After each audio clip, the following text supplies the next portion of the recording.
नमस्कार विद्यार्थियों, आज हम भारतीय संविधान की प्रस्तावना पर बात करेंगे। सबसे पहले हम ये देखें कि प्रस्तावना होती क्या है। पंडित ठाकुरदास भार्गव ने प्रस्तावना के बारे में लिखा है कि प्रस्तावना संविधान का महत्वपूर्ण अंग है। वह विधान की आत्मा है, यह विधान की कुंजी है। बहुत संक्षिप्त में इसकी पूरी व्याख्या कर दी प्रस्तावना की कि प्रस्तावना संविधान का महत्वपूर्ण अंग है, वह विधान की आत्मा है, यह विधान की कुंजी है। यानी कि प्रस्तावना संविधान की कुंडली होती है तथा सर्वश्रेष्ठ तत्वों का निचोड़ है। कानूनी दृष्टि से प्रस्तावना संविधान का अंग नहीं होती है। प्रस्तावना से यह प्रेरणा हमें मिलती है कि हम क्या करेंगे, हमारा ध्येय क्या है और हम किस दिशा में जा रहे हैं। सर्वोच्च न्यायालय ने प्रस्तावना पर विचार करते हुए बेरुबारी जो केस था उसमें कहा था कि प्रस्तावना संविधान के निर्माताओं के आशय को स्पष्ट करने वाली कुंजी है। यानी कि इसका तात्पर्य यह हुआ कि प्रस्तावना शासन प्रणाली को स्पष्ट करती है, प्रस्तावना शासन के सिद्धांतों को स्पष्ट करती है, राजनीतिक और नैतिक दृष्टि से प्रस्तावना शासनकर्ताओं के दायित्वों का बोध हमें कराती है। प्रस्तावना संविधान के संचालन में प्रकाश स्तंभ का कार्य करती है कि जिससे संविधान सही तरीके से संचालित हो सके। जटिल परिस्थितियों में प्रस्तावना संविधान के जो ध्येय होते हैं, जो उसके उद्देश्य होते हैं, उसको वो स्पष्ट करती है और प्रस्तावना संविधान का निचोड़ और संक्षिप्त रूप होती है।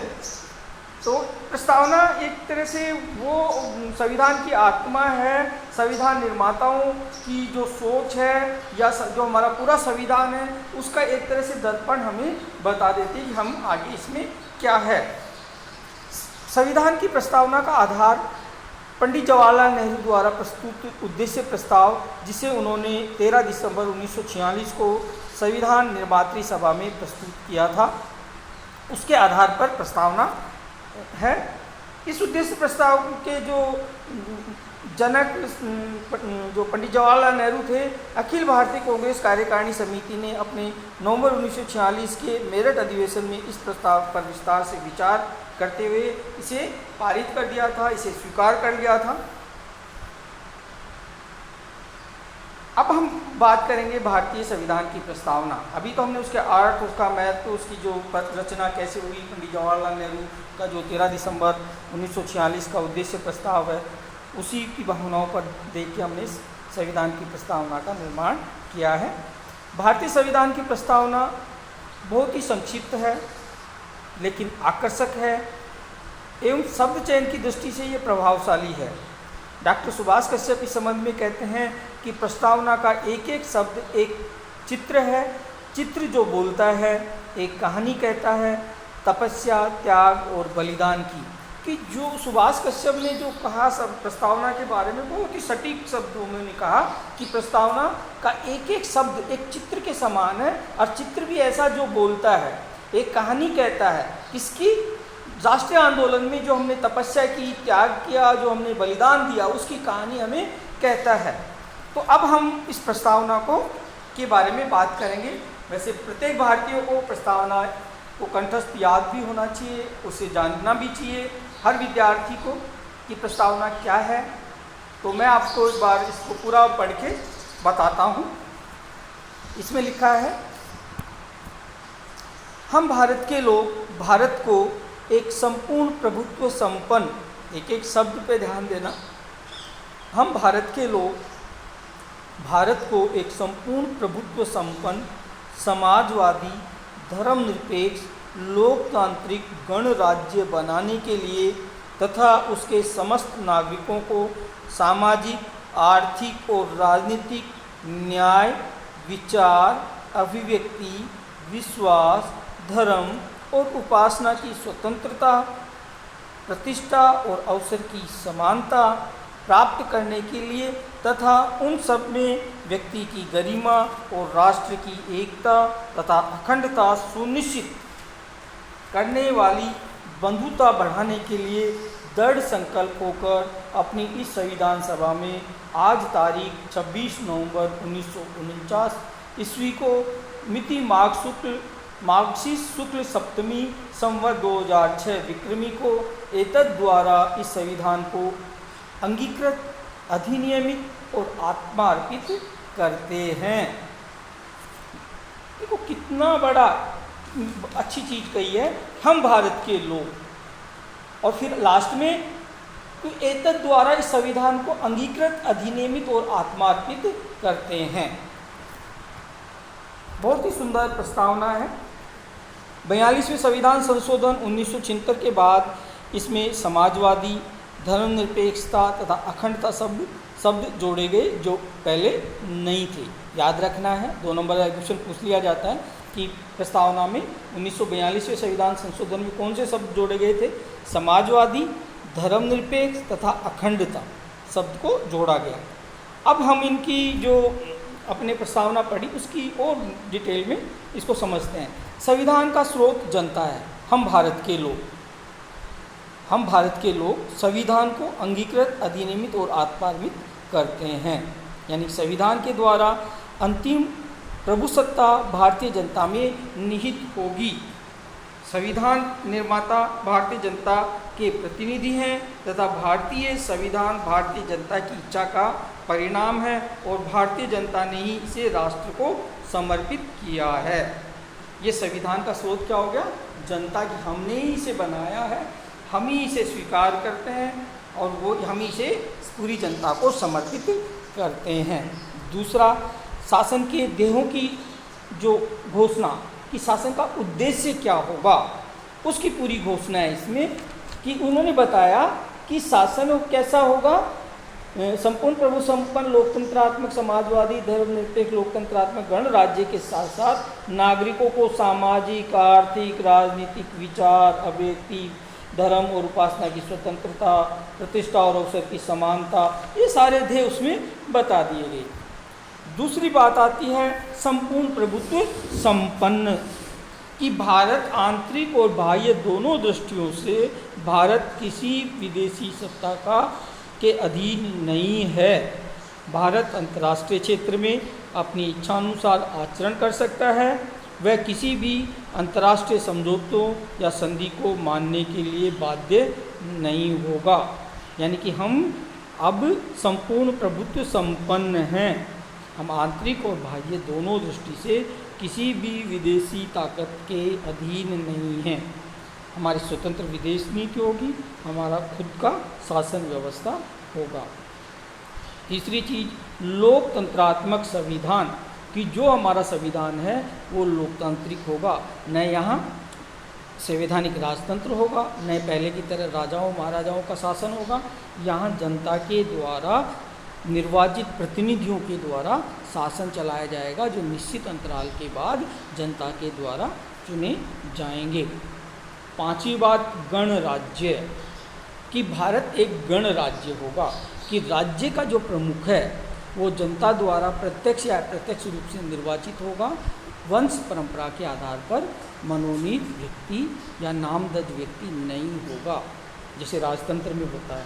तो गणराज्य का मतलब क्या हुआ कि राज्य का जो प्रमुख है वो जनता द्वारा प्रत्यक्ष या अप्रत्यक्ष रूप से निर्वाचित होता है और एक निश्चित कार्यकाल तक ही वो कार्य करता है। तीसरी चीज़, न्याय। न्याय किसमें? सामाजिक, आर्थिक और राजनीतिक क्षेत्र में, कि हमें सामाजिक क्षेत्र में, आर्थिक क्षेत्र में और राजनीतिक क्षेत्र में न्याय प्रदान करना होगा। कि समाज में जो भेदभाव है उसे मिटाना होगा। आर्थिक क्षेत्र में जो अमीर गरीब की जो खाई है उसे हमें न्याय सम्मत तरीके से दूर करना होगा। और राजनीति में सभी को समान अवसर प्रदान करने होंगे। सातवीं बात है स्वतंत्रता। स्वतंत्रता किसकी? विचारों की, अभिव्यक्ति की, विश्वास, धर्म और उपासना की। कि भारत का प्रत्येक नागरिक अपने विचार प्रकट कर सकता है निष्पक्ष रूप से, उनको विचार रख सकता है, उनकी अभिव्यक्ति कर सकता है और किसी भी धर्म में वो विश्वास कर सकता है, किसी भी चीज़ में उसकी आस्था हो सकती है और उसकी उपासना का तरीका कैसा भी हो सकता है। कि वो मस्जिद में जाके दीपक जलाए या मंदिर में जाके घंटी बजाए या चर्च में जाके कैंडल जलाए, उसकी उपासना जैसा उसका तरीका है वैसा वो कर सकता है। फिर है धर्मनिरपेक्षता।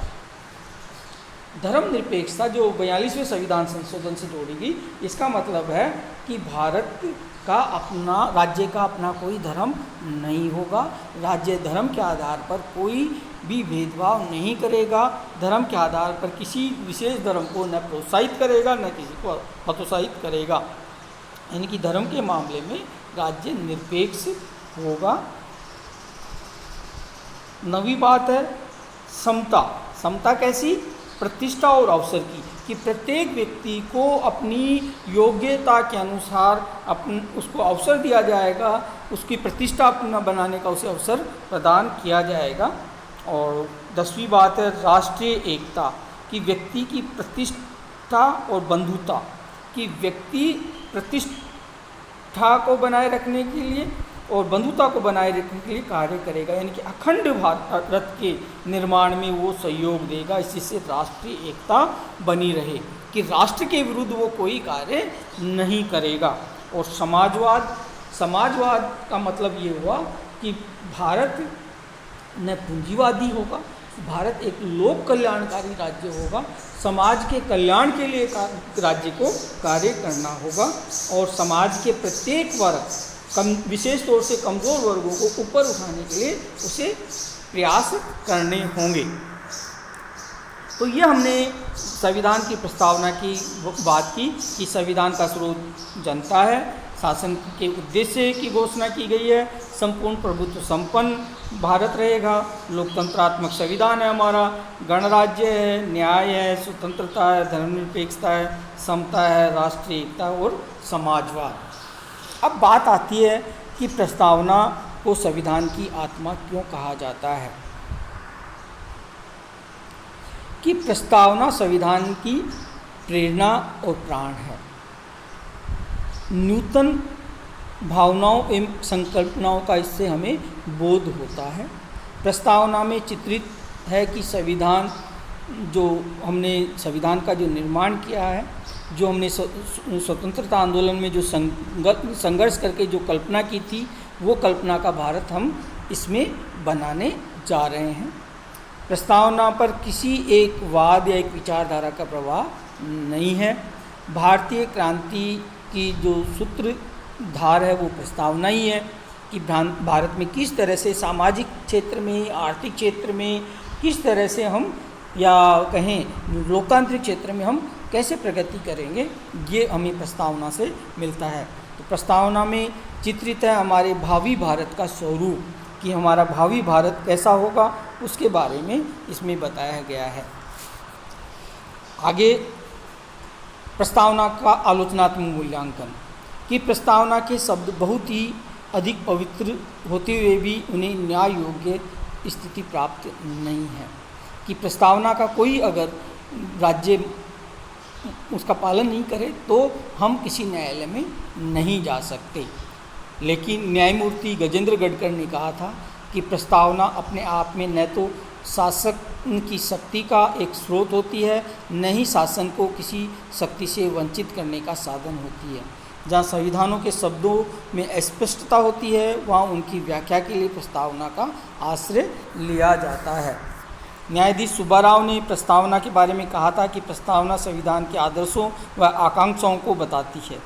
न्यायाधीश महाजन ने गोलकनाथ वर्सेज मद्रास राज्य के केस में कहा था कि धारा 22 का खंड 5 की को जो व्याख्या मैंने की है उसका समर्थन संविधान की प्रस्तावना में अभिव्यक्त शब्दों से होता है। प्रस्तावना हमारे संविधान को उत्कृष्ट रूप प्रदान करती है।